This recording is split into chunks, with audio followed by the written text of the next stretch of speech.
Ce fut au mois de juin que je le vis pour la première fois. Il marchait dans le champ de blé alors que je passais avec mes suivantes. Il était seul.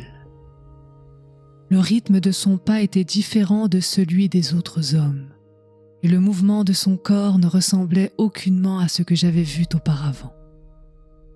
Aucun homme ne foule le sol de cette façon-là. Et même aujourd'hui, je ne sais s'il marchait d'un pas lent ou leste. Mes suivantes le montrèrent du doigt et susurraient entre elles des mots timides. Je m'attardai un moment et levai la main pour le saluer. Mais il ne se retourna pas, ni ne me regarda. Et je le détestais. Mon cœur se sentit meurtri et le froid me pénétra jusqu'à l'âme. Je fus transi. Cette nuit-là, je le vis dans mes songes. Le lendemain, l'on me raconta que je criais dans mon sommeil agité. Ce fut au mois d'août que je le vis par la fenêtre, assis à l'ombre d'un cyprès de l'autre côté de mon jardin. Il était immobile, telles les statues d'Antioche et d'autres cités du pays du Nord. Mon esclave, l'Égyptienne, vint vers moi et me dit « Cet homme est de nouveau là, il est dans votre jardin. » Je le contemplais et sa beauté fit frémir le tréfonds de mon âme.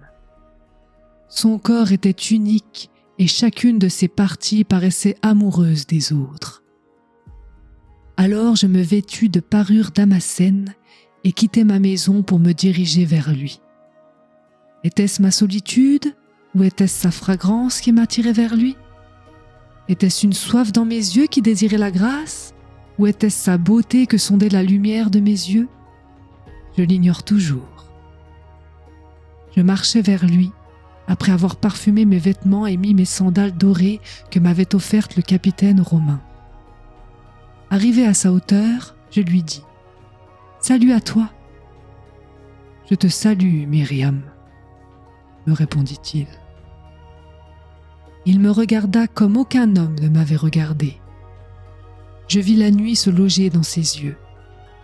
Et soudain, je me sentis timide comme si j'étais nue. Pourtant, il m'avait seulement dit « Je te salue, Myriam ». Je lui demandai « Ne viendrais-tu pas chez moi ?»« Ne suis-je pas déjà chez toi ?» me répliqua-t-il. Je ne le compris point, mais à présent je le sais. Et je lui dis « Ne voudrais-tu pas partager pain et vin avec moi ?»« Oui, Myriam, mais pas maintenant, » me répondit-il. « Pas maintenant, pas maintenant. » La voix de la mer était dans ces deux mots, ainsi que la voix du vent et des arbres. Et lorsqu'il me les adressa, la vie parlait à la mort. Car sache, mon ami, que j'étais morte. J'étais une femme qui avait divorcé de son âme. Je vivais hors de cet être que vous voyez maintenant. J'appartenais à tous les hommes et à aucun. On m'appelait fille de joie et femme possédée des 7 démons. J'étais maudite et enviée. Comme il me regardait, je vis cette fois l'aube poindre dans ses yeux. Toutes les étoiles de la nuit en moi s'évanouirent et je devins Myriam, seulement Myriam, une femme repoussée hors de la terre qu'elle avait connue pour se trouver dans de nouvelles ères. Et je lui redemandai « Je te supplie d'entrer chez moi. » Tout ce qui était terre et ciel en moi me portait à l'invoquer. Ensuite il me regarda, et je vis le soleil au zénith dans son regard. Il me dit « Tu as beaucoup d'amants et pourtant je suis le seul à t'aimer. Tes amants satisfont leur amour-propre à tes côtés. Moi, je t'aime dans ton être. Ils voient en toi une beauté qui se feindra plus rapidement que leur propre jeunesse.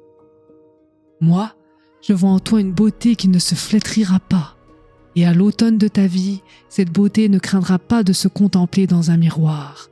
Elle ne sera point outragée. Moi seul j'aime l'invisible en toi. » Puis, il dit d'une voix basse pars à présent. Si ce cyprès t'appartient et si tu ne veux pas que je m'asseye à son ombre, je poursuivrai mon chemin. » Et je m'écriai : « Maître, viens chez moi. J'ai de l'encens que je brûlerai pour toi et une bassine d'argent pour tes pieds. Tu m'es inconnu et pourtant tu ne m'es point inconnu. Je t'implore, viens chez moi. » Alors il se leva et son regard se posa sur moi comme les saisons dominent du regard les champs, et il sourit. « Tous les hommes t'aiment pour eux-mêmes. Moi, je t'aime pour toi-même, » me dit-il de nouveau. Et il s'éloigna. Mais jamais un homme ne marcha comme lui. Était-ce un souffle né dans mon jardin qui se déplaçait vers l'est? Ou était-ce une tempête qui ébranlerait toutes choses jusque dans leurs racines? Je l'ignorais. Mais ce jour-là, je vis le soleil se coucher dans ses regards pour terrasser le dragon en moi, et je devins une femme. Je devins Myriam, Myriam de Magdala.